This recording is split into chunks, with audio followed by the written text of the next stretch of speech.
Good morning everyone. अभी बज रहे हैं 9:30 और हम दोनों उठ चुके हैं। हाँ, सरप्राइजिंगली निखिल भी उठ चुका है और मैं दिखाती हूँ क्या कर रहा है। देखो, पौधों को पानी दे रहा है। तो पहले तो हम नहा धो के तैयार हो जाते हैं क्योंकि हमें काम पे भी जाना है। डब पे, यस, इमीडिएटली। बहुत सारे डब मिस हो गए यार। तो डब पे भी जाना है, मम्मी पापा से भी मिलने जाना है और आज एक बहुत ही इम्पोर्टेंट काम हमें करना है, वो है वोटिंग। तो चलो चलते हैं।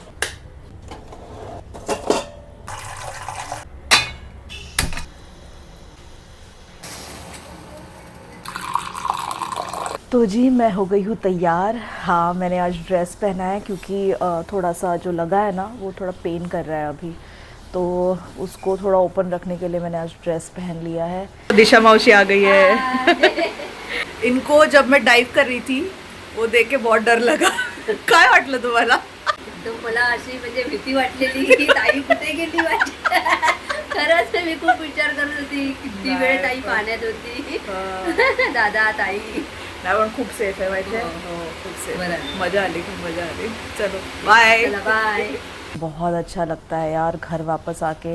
मतलब कैसे होता है ना कि जब हम काम पे होते हैं तो हमें छुट्टियों पे जाने की जल्दी होती है, और जब हम छुट्टियों पे होते हैं तो ऐसे लगता है यार रूटीन मिस कर रहे हैं यार, वापस जाना है घर। मतलब 5-6 दिन, 7 दिन, 8 दिन मैक्सिमम ठीक है, उसके बाद ऐसे लगता है कि यार घर वापस चले जाओ। अपना अपना बेड मिस करते हो, अपना वॉशरूम मिस करते हो। जो खुशी है घर में वापस आके अपने वॉशरूम में नहाने की, वो दुनिया की सबसे बड़ी खुशी है, मैं बता रही हूँ। मतलब एटलीस्ट मुझे तो बहुत खुशी होती है। मुझे ऐसा लगता है कि मैं एक्स्ट्रा क्लीन हो गई हूँ और मैं एक्स्ट्रा नहा भी लेती हूँ उस चक्कर में। तो यस, आपने देखा ही ना कल का व्लॉग। यस, मैं आपको जल्द ही बताऊँगी कि नवी मुंबई एयरपोर्ट पे हमारे साथ क्या स्कैम हुआ है। सिर्फ हमारे साथ नहीं, बहुत से लोगों के साथ ये हुआ है। लेकिन अभी फ़िलहाल हमें डब के लिए भी जाना है, 11 बज चुके हैं। मुझे पहले मम्मी पापा के यहाँ पे भी जाना है। मतलब निखिल ऑलरेडी वहाँ पहुँच चुका है। निखिल आज जो है वो जा रहा है अपनी मम्मी के यहाँ थाने में। तो इसके लिए वो पहले मम्मी पापा से मिलने गया और वहीं से गाड़ी लेके वो चला जाएगा। तो हमें उससे मिल के फिर स्टूडियो जाना है। तो अभी हम चलते हैं, फटाफट अपनी चाय पी लेते हैं। यस, अपना रूटीन स्टार्ट हो गया है। I am so happy. तो चाय पी लेते हैं, फिर घर चलते हैं मम्मी पापा के यहाँ, और फिर वहाँ से हम जाएंगे स्टूडियो।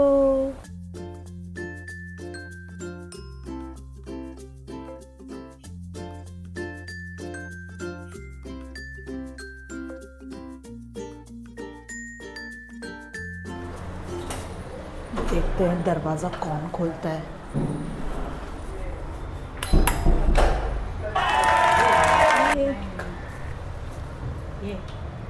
ये देखो मम्मी के माइक्रो ग्रीन्स, देखो गाइस।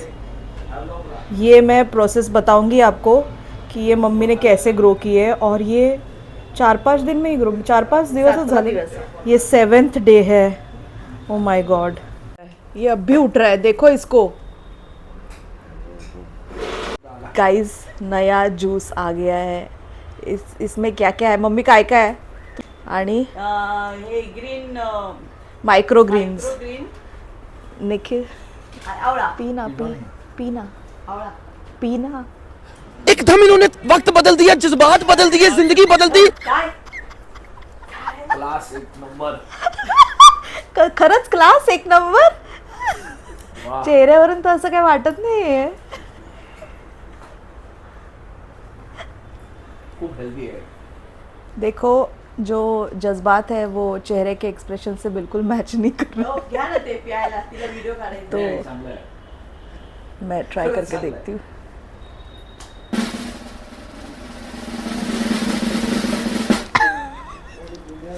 ओ, इतना बुरा नहीं है जितनी हम शक्लें बना रहे हैं। माइक्रो ग्रीन्स है इसमें, तो उसका फ्लेवर आ रहा है, मौसम्बी का फ्लेवर आ रहा है, आणि का डाळिंब ना, हा, डाळिंबी, आवळा. और जो पोमोग्रेनेट है उसका फ्लेवर अच्छे से आ रहा है, और आंवला भी। तो ऐसे स्मेल ऐसे माइक्रो ग्रीन्स की आती है, थोड़ा ऐसे लगता है कि कुछ तो भयंकर होगा, लेकिन कुछ भयंकर है नहीं, हेल्दी है ये शॉर्ट्स बहुत हेल्दी है, तो पिया करो ये सब। तो जी मैं तो मम्मी के यहाँ से निकल गई हूँ क्योंकि स्टूडियो पहुँचना है, स्टूडियो पहुँचने में देरी नहीं होनी चाहिए। और देखते हैं ये लोग देख रहे हैं क्या। देखते तो है यार। तो चलो चलते हैं। और हाँ, आज मैं मास्क है ना मेरे ख़त्म हो गए, तो मुझे लेने भी है वो, तो फ़िलहाल तो मास्क के बिना ही चलेंगे। तो मैं पहुँच गई हूँ स्टूडियो, अब ऊपर चलते हैं, काम ख़त्म करते हैं और फिर वहाँ से फ्री होके आपसे बात करूँगी।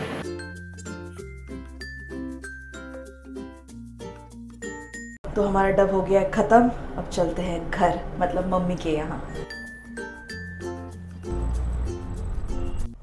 तो जी हम घर पे आ गए हैं, मतलब मम्मी के यहाँ आ गए हैं। और इनको देखो, इनको है डायरी लिखने की आदत, जो कि बहुत अच्छी आदत है। और आज की डायरी लिख रहे हैं वो, आज की या कल की शायद लिख रहे होंगे। जो भी हुआ दिन भर में वो सारी चीज़ें पापा डायरी में लिखते हैं।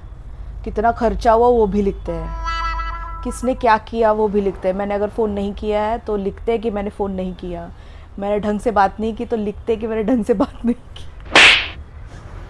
In detail. तो बहुत सारी बातें हो गई है, मैंने सारे एक्सपीरियंसेस बता दिए अभी मम्मी पापा को, रोहित को। इतनी एक्साइटेड हो गई थी मैं, ये लोग बस सुन रहे थे मेरी बातें। मैं ऑलमोस्ट 1-2 घंटे से बातें ही कर रही हूँ। तो हाँ, वो सब चीज़ें मैंने रिकॉर्ड नहीं की है क्योंकि ये थोड़ा पर्सनल स्पेस है ना। और मम्मी पापा रोहित इतने कंफर्टेबल भी नहीं होते कैमरा के सामने। तो ये देखो, ये रेडी हो गया है।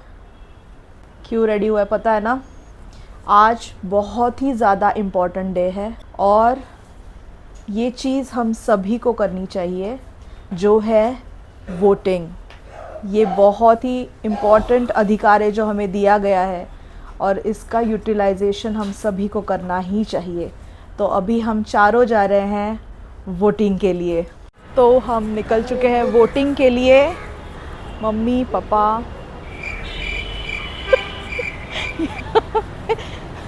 मजाक मस्ती चलती रहती है बिल्डिंग में थोड़ी बहुत, क्योंकि हर एक पार्टी के सपोर्टर्स हैं तो टांग खींचते रहते हैं एक दूसरे की। मैं दिखाती हूँ आपको।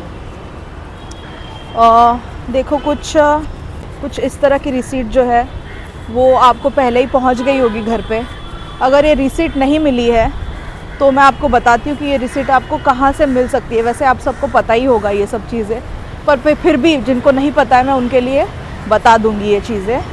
इस रिसीट में आपका जो प्रभाग नंबर है, आपका voter ID card number, list में आपका कौन सा नंबर है, आपका एड्रेस, आपका नाम, ये सारी डिटेल्स यहाँ पे दी जाती है। और यहाँ पे ये आप जब वोटिंग करने जाते हो तो ये रिसीट दिखाना बहुत ज़रूरी है। तो इसी से उन लोगों को पता चलता है कि कौन सी लिस्ट में आपका नंबर है, और उस लिस्ट से वो फिर आपको आपका आईडी कार्ड देख के, फ़ोटो आईडी कार्ड कोई भी, वो देख के आप वोटिंग कर सकते हैं। ये देखो कुछ इस तरह का बूथ है ये हर अभी 5-5 मिनट के डिस्टेंस पे आपको दिखेंगे ये बूथ। तो रोहित जा रहा है स्कूटी पे, मम्मी भी जा रही है रोहित के साथ। हमारे घर से बस 5 मिनट का रास्ता है वॉकिंग, तो हम चल के ही जाएंगे।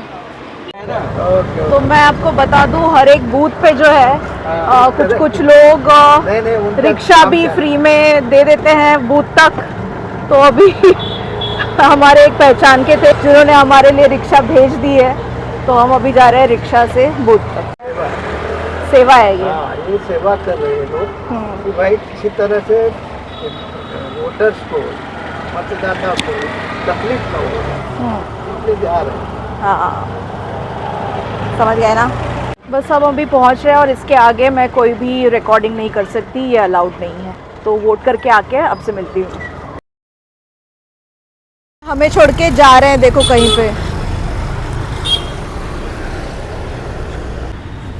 तो हमारा वोटिंग करके हो गया है, ये रहा।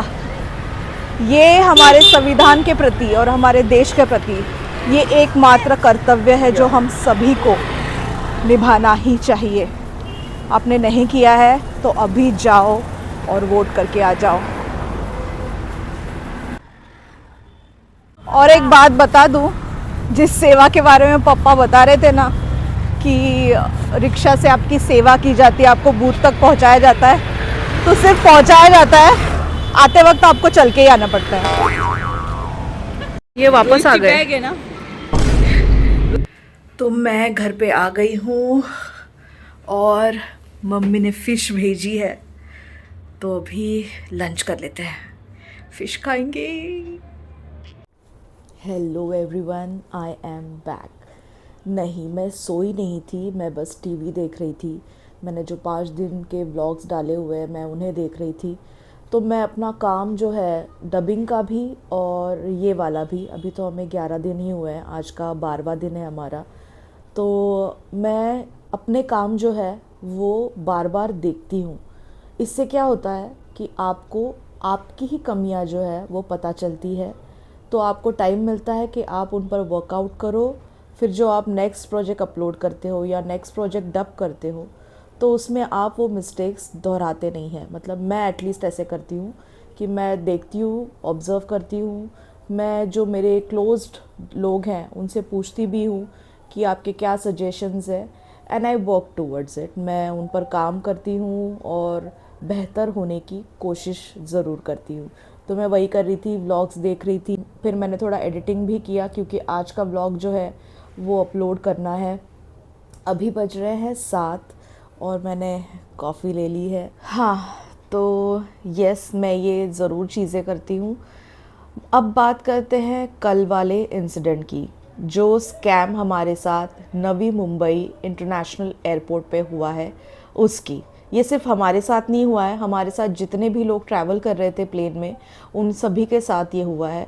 तो पहले तो मैं थोड़ा सा डिसअपॉइंटेड भी थी और एक्साइटेड भी थी कि हम नवी मुंबई पे उतरने वाले हैं। तो नया एयरपोर्ट है, तो नया एयरपोर्ट आपको दिखाने के लिए, मैं खुद देखने के लिए भी एक्साइटेड थी। और दूसरी बात, बहुत दूर उतर रहे थे हम लोग घर से, तो वहाँ से वापस घर पे जाना उसका भी एक टेंशन था कि अभी ट्रैफिक आवर्स है, हम कितने बजे पहुँचेंगे। ऑलरेडी हमारा 5 घंटे का लेओवर था बैंगलोर में, तो वैसे ही थक गए थे। और आपने देखा कि मुझे ऑलरेडी घुटने पे चोट लगी हुई है, तो मेरा पैर थोड़ा सा दर्द कर रहा था। तो मैं एक्साइटेड भी थी और थोड़ा सा नाखुश भी थी, पर एक्साइटमेंट को ज़्यादा रखते हैं इस सब में। तो जब हम नवी मुंबई एयरपोर्ट उतरे, चेकआउट बहुत ही स्मूथली हुआ, लगेज बहुत ही स्मूथली मिल गया हमें। फिर हम बाहर आए तो हमने देखा कि नवी मुंबई एयरपोर्ट जो है वो पूरी तरह से अभी तक तैयार नहीं है। ड्यूटी फ्री एरिया तो वहाँ पे है ही नहीं। तो अगर आप ऐसी सोच में उतर रहे हो कि आप वहाँ उतर के ड्यूटी फ्री में शॉपिंग करोगे और फिर घर जाओगे, तो वहाँ पे ड्यूटी फ्री अभी तक शुरू ही नहीं हुआ है। कई सारे ऐसे एरियाज़ हैं जो अभी भी अंडर कंस्ट्रक्शन है, बेसिकली इनकम्प्लीट है सब कुछ। तो हम सारे इंस्ट्रक्शंस पढ़ के, जहाँ पे उबर और ओला का जो स्टेशन है, पिकअप पॉइंट, वहाँ पे हम लोग पहुँच गए। अब ये जो चीज़ है ये होती है बेसमेंट में, तो बेसमेंट में नेटवर्क नहीं आ रहा था। लकीली वहाँ पे फ्री वाईफाई के बोर्ड्स लगे हुए हैं, तो आप अपना नंबर लॉगिन करके आपको एक OTP आता है, उस OTP से आप फ्री वाईफाई एक्सेस कर सकते हो। ठीक है, तो होता ये है कि आप बेसमेंट में हो तो वैसे ही आपके पास नेटवर्क नहीं है, तो OTP आने का तो सवाल ही नहीं उठता, आपके पास OTP आता नहीं है। ठीक है, तो आप वाईफाई कनेक्ट नहीं कर पाते हो। तो हमने क्या किया, वहाँ पे काफ़ी सारा एयरपोर्ट का स्टाफ है जो आपको हेल्प करता है, तो उन्होंने अपने नंबर से लॉगिन करके अपना OTP डाल के हमें इंटरनेट एक्सेस करके दे दिया। ठीक है, तो ये फ्री वाईफाई हमारा एक्सेस हो गया। अब मैं उबर बुक कर रही हूँ। अब मैं normally, we are middle class people, middle class ही बोलेंगे अभी यार, मैंने बोला कि मैं उबर गो बुक करूँगी। ठीक है, तो मैंने उबर गो बुक करी। अब 10 मिनट हो गए, 15 मिनट हो गए, कोई भी राइडर रिक्वेस्ट एक्सेप्ट ही नहीं कर रहा था, जबकि वो बता रहा था ऐप कि there are lot of riders near by you, पर कोई भी एक्सेप्ट नहीं कर रहा था। तो फिर हम उबर के काउंटर पे गए, वहाँ पे उबर और ओला दोनों के काउंटर्स हैं। तो हम वहाँ गए तो उनसे पूछा, तो उन्होंने कहा कि देखो उबर गो अगर आप बुक करोगे तो ऊबर गो यहाँ पे है ही नहीं, अवेलेबल ही नहीं है। तो आपको वैसे भी बुकिंग नहीं मिलने वाली, 1 घंटा 2 घंटा शायद आपको वेट करना पड़ेगा, तब जाके ऊबर गो आएगी। तो हमने बोला ठीक है। अब ऊबर गो के चार्जेस थे कुछ 1000 रुपीज़। तो फिर हमने सोचा कि ठीक है ऊबर प्रीमियम बुक कर लेते हैं। तो ऊबर प्रीमियम के चार्जेस थे 1200 रुपीज़। अब प्रीमियम की लाइन में हम लग गए। तो वहाँ पे होता ये है कि आप जब बुक करते हो, तो नॉर्मली जब आप बुक करते हो तो आपको डायरेक्टली ड्राइवर जो है वह एक्सेप्ट करता है, ठीक है, और वो आके आपको पिक करता है और आपकी ट्रिप स्टार्ट हो जाती है। वहाँ पे ये सिस्टम नहीं है। वहाँ पे ऊबर देता है आपको एक कोड जनरेट होता है, फिर आपको वहाँ पे जो एक और ऊबर का रिप्रेजेंटेटिव है उसके पास जाना होता है, उसको वो कोड दिखाना होता है। उसको वो कोड दिखाने के बाद वो अपने मोबाइल से कॉल करता है किसी को और वो बोल देता है कि ऊबर प्रीमियम चाहिए, इतनी इतनी भेज दो। तो हम जब ये प्रोसेस कर रहे थे तो ऑलरेडी हमारे आगे 5-6 लोग इंतज़ार कर रहे थे ऊबर प्रीमियम का, ठीक है, और ऊबर प्रीमियम भी गाड़ी अवेलेबल नहीं है ऐसे बोला जा रहा था।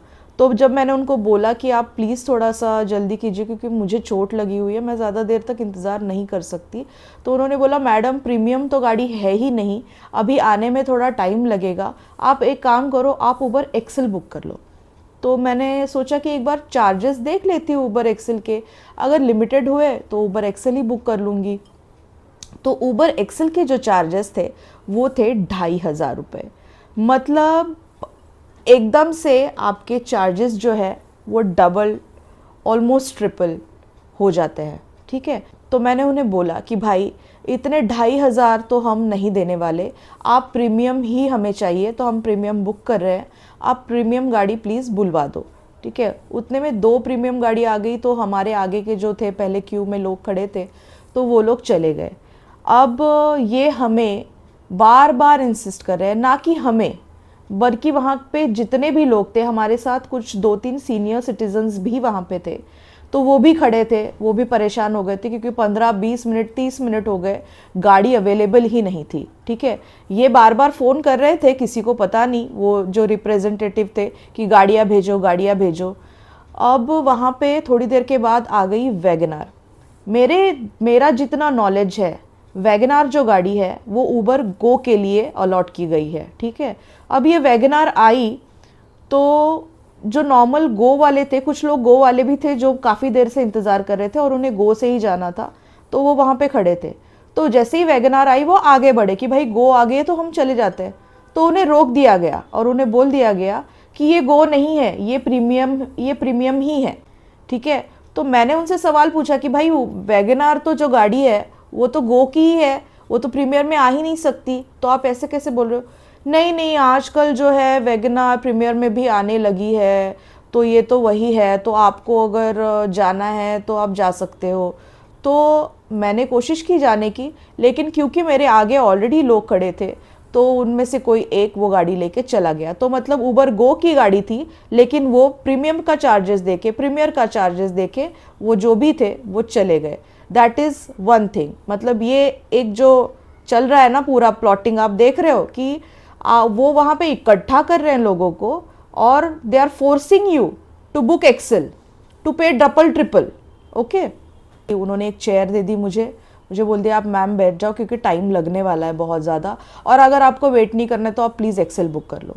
तो ये जो है ना, ये जो भी थे रिप्रेजेंटेटिव, ठीक है, ये बार बार इंसिस्ट कर रहे थे कि ऊबर एक्सेल खड़ी है आप उसे ही लेके चले जाओ, ऊबर एक्सेल खड़ी है आप उसे ही लेके चले जाओ, प्रीमियम गाड़ी गो गाड़ी है ही नहीं, अवेलेबल ही नहीं है, कोई सेडान अवेलेबल ही नहीं है। ऐसा हुआ कि एक एक्सेल गाड़ी आई और निखिल ने बोला कि भाई अभी मुझे नहीं लगता कि यहाँ पे ये लोग गाड़ियाँ अवेलेबल करके देने वाले हैं, तो लेट्स डू वन थिंग, हम एक्सेल से ही चले जाते हैं, है ना, क्योंकि यहाँ पे वेट करने का कोई फ़ायदा नहीं है। न वहाँ पे ना कोई बसेस है, ना कोई काली पीली है, ना कोई और प्राइवेट टैक्सी वाले हैं, बस वहाँ पे जो है वो ओला और ऊबर ही है, और ओला और ऊबर की वहाँ पे ऐसी मोनोपोली चल रही है। तो मैं बोलूँगी ओला और ऊबर की ऐसी तानाशाही वहाँ पे चल रही है, और जो एयरपोर्ट अथॉरिटीज़ है वो ये सब चीज़ें होने दे रही है। मतलब हमारे पास ऑप्शन नहीं था, तो हमने तो एक्सेल ले ली, हमने डबल ट्रिपल जो अमाउंट है वो पे किया और हम वहाँ से एयरपोर्ट से निकल गए।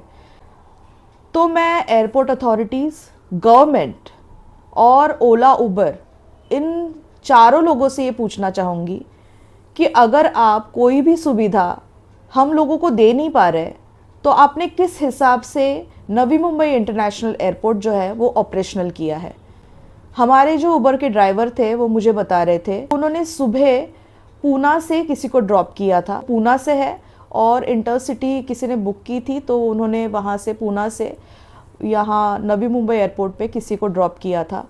सुबह वो आए थे और शाम को जब हम उनके गाड़ी में बैठे तो उनको पैसेंजर मिला है, उसके बीच में उन्हें कोई भी राइड नहीं मिली है। तो मतलब सुबह से लेके शाम तक वहाँ पे कुछ मेरे ख्याल से सिर्फ 4 ही फ़्लाइट्स लैंड हुई है, ऐसा उन्होंने मुझे कहा। और कोई भी उबर एक्सेल से जाना नहीं चाह रहा है क्योंकि ऑब्वियसली रेट्स बहुत ज़्यादा हाई है, कोई भी नहीं जाना चाहेगा। तो अगर आपको पता है, ओला उबर और एयरपोर्ट अथॉरिटीज़, अगर आपको पता है कि लोगों की ये डिमांड है तो आप वो चीज़ें अवेलेबल क्यों नहीं कर रहे हो, ये मेरा सवाल है आप लोगों से। मतलब आपने लिखा हुआ है कि उबर का पिकअप पॉइंट, बसेस का पिकअप पॉइंट, ओला का पिकअप पॉइंट, तो अगर उबर और ओला वहाँ पे है तो बसेस जो लिखा है आपने वो बसेस है कहाँ? वो बसेस वहाँ पे क्यों नहीं है? लोगों के लिए क्यों ऐसी असुविधा आपने की हुई है एयरपोर्ट पे? इंटरनेशनल एयरपोर्ट है आपका और आपने लॉन्च किया है, किस बेसिस पे ये लॉन्च किया है ये मैं ना सच में जानना चाहती हूँ। इतनी असुविधा जो लोगों की आप कर रहे हो, आप इतना नाम खराब कर रहे हो एयरपोर्ट का, तो इस पर क्यों कोई कंट्रोल नहीं है किसी का भी? कोई भी गवर्नमेंट ऑफिशियल या कोई भी एयरपोर्ट अथॉरिटी इसका जिम्मा क्यों नहीं ले रही है? हम वहाँ पे फ्री में तो नहीं आते हैं ना घूमने के लिए या टहलने के लिए, हम ट्रैवल कर रहे हैं। We are paying to the airlines, airlines are paying to you, aren't you responsible to take care of us? तो ये जो है ना, ये ड्रामा पूरा हमारे साथ हुआ है।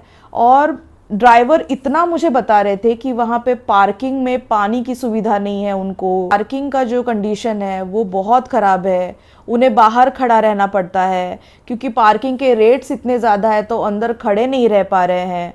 फिर जब कॉल आता है तब वो अंदर गाड़ी लेके आते हैं, चार्जेस इतने हाई है, पानी की सुविधा नहीं है, सब कुछ अंडर कंस्ट्रक्शन है। तो अगर कुछ भी चीज़ें पूरी नहीं है तो क्यों शुरू किया है भाई? हम वेट कर लेंगे, हमें कोई जल्दी नहीं है। यहाँ पे है दो, एक इंटरनेशनल एक डोमेस्टिक एयरपोर्ट हमारे पास ऑलरेडी है। तो इतना हड़बड़ी में, जस्ट बिकॉज इलेक्शंस आ रहे हैं, इतना हड़बड़ी में जो ये इनॉग्रेशन हुआ है एयरपोर्ट का और जो लोगों को असुविधा हुई है, इसका जिम्मेदार कौन है ये मुझे कोई बताएगा क्या? तो मैं सच में चाहती हूँ गाइस कि आप ये वीडियो है ना इतना वायरल करो ना कि ये ना ऊपर तक पहुँच जाए और इनको जवाब देना पड़े इन सब चीज़ों का, क्योंकि एट दी एंड है ना हम ही सफ़र हो रहे हैं। इनको अपनी वोट की पड़ी हुई है, बस इनको वोट चाहिए, इनको सत्ता में आना है, इनको पैसा चाहिए, इनको बस भाषण देने हैं, इनको इंटरनेशनल ट्रैवल्स करने हैं, बस इतना ही करना है इनको, और अच्छे अच्छे कपड़े पहनने हैं, ठीक है। और ज्ञान की बातें तो ये भाषण में कर ही देते हैं हमारे पास, लेकिन करते कुछ है नहीं, है ना। तो ये मेरा सच में फ्रस्ट्रेशन और एंगर निकल रहा है, क्योंकि मैं इंजर्ड हूँ तो मुझे पता है मैंने वहाँ पे क्या सफ़र किया है।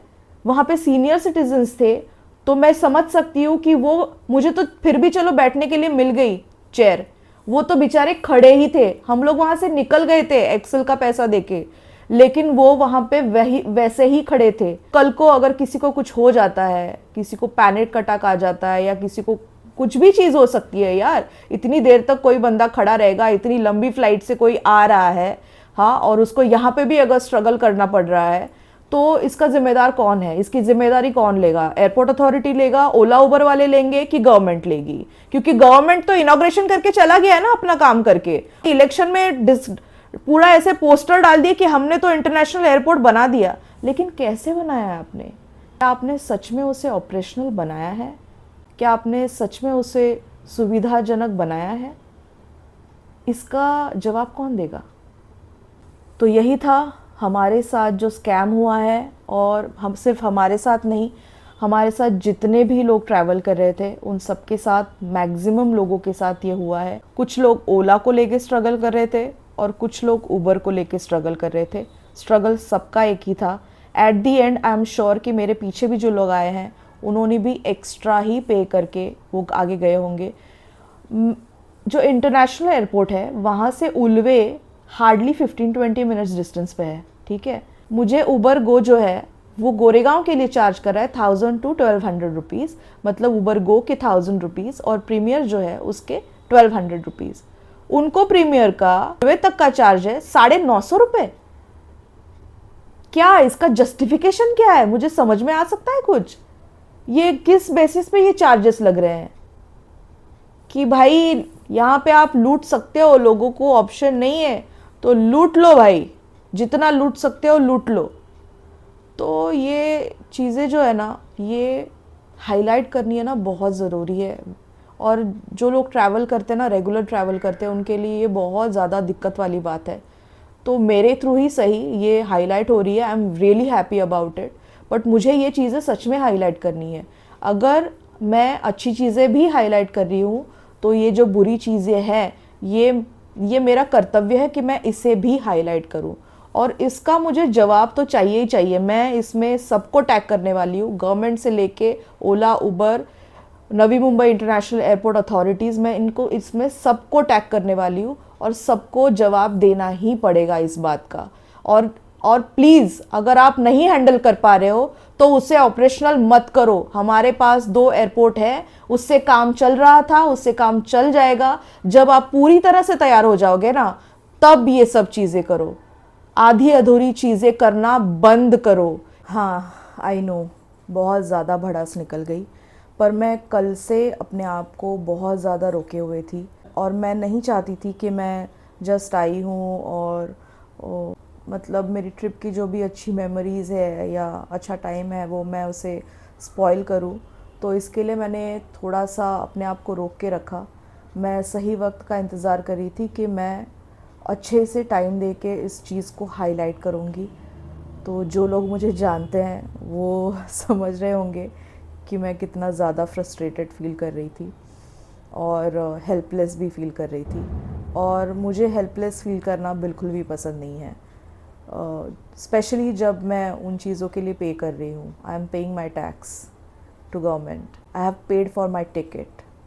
तो मुझे ये सुविधा मिलने का पूरा हक है। अगर नहीं मिल रही है तो उसके ख़िलाफ़ बोलने का भी मुझे पूरा हक है और मैं वो यूटिलाइज़ करके ही रहूँगी।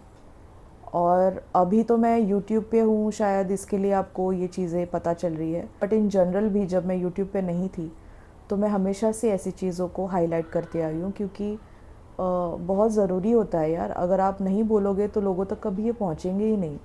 अभी मेरे पीछे जो लोग घर पे पहुँच गए हैं वो तो बोल रहे होंगे जाने दो ना, घर पहुँच गए ना। तो यार ये जाने दो में ही ना हमारी हालत ख़राब हो रही है। तो हम ऐसे किसी को भी अपना फ़ायदा नहीं उठाने दे सकते। हमें बोलना कभी कभी बहुत ज़रूरी है। हाँ मैं समझ सकती हूँ कि हर जगह पे ज़रूरी नहीं है बोलना, पर कुछ जगह पे ज़रूरी है बोलना और हमें बोलना भी चाहिए, क्योंकि हम बहुत मेहनत करते हैं, हम बहुत मेहनत करके पैसा कमाते हैं और हमारे मेहनत का जो पैसा है उसमें से हम कुछ परसेंटेज गवर्नमेंट को देते हैं, विलिंगली देते हैं, ताकि गवर्नमेंट हमें सुविधा दे सके। और अगर वो देने में नाकामयाब होती है तो वो सुनने की भी क्षमता रखे। अगर वो वोट मांगने की क्षमता रखते हैं तो वो सुनने की भी क्षमता रखे। और क्योंकि आज इलेक्शन डे था तो ये एकदम ही सही टाइम था मुझे ये बातें बोलने का। तो यस, इसके लिए सही सरकार चुनना ये हमारे हाथ में है और जो हमारे हाथ में है उसे हमें यूज़ करना ही चाहिए, मुझे ऐसे लगता है। अगर आपको भी ऐसे लगता है तो हर इलेक्शन में वोट ज़रूर करो। बहुत गर्मा गर्मी हो गई है तो थोड़ी सी कॉफ़ी पी लेते हैं, थोड़ी कुकीज़ खा लेते हैं ताकि दिमाग शांत हो जाए। जो मुझे बोलना था मैं बोल चुकी हूँ, अब जो है मैं आपके हवाले करती हूँ सारी चीज़ें। मैं चाहती हूँ कि इन चीज़ों को आप इतना वायरल करो कि आगे जाके किसी को भी नवी मुंबई एयरपोर्ट हो या कहीं पे भी ऐसी असुविधा का सामना करना ना पड़े। तो बस मकसद यही है और कुछ नहीं। कॉफ़ी पीते हैं अभी।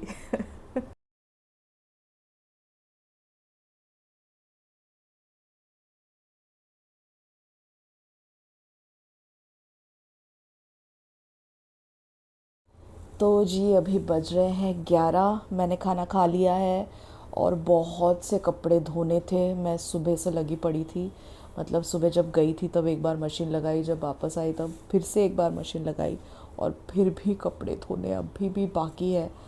तो मैंने जो धोए थे कपड़े वो तो सुखाने डाल दिए हैं, और अभी खाना वाना खा के सब कुछ करके अभी मैं सोने जा रही हूँ। तो यस, व्लॉग को यही एंड करते हैं।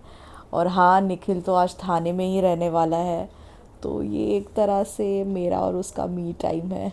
तो आज का व्लॉग यही ख़त्म करते हैं, कल फिर मिलेंगे। तब तक लाइक, शेयर एंड सब्सक्राइब।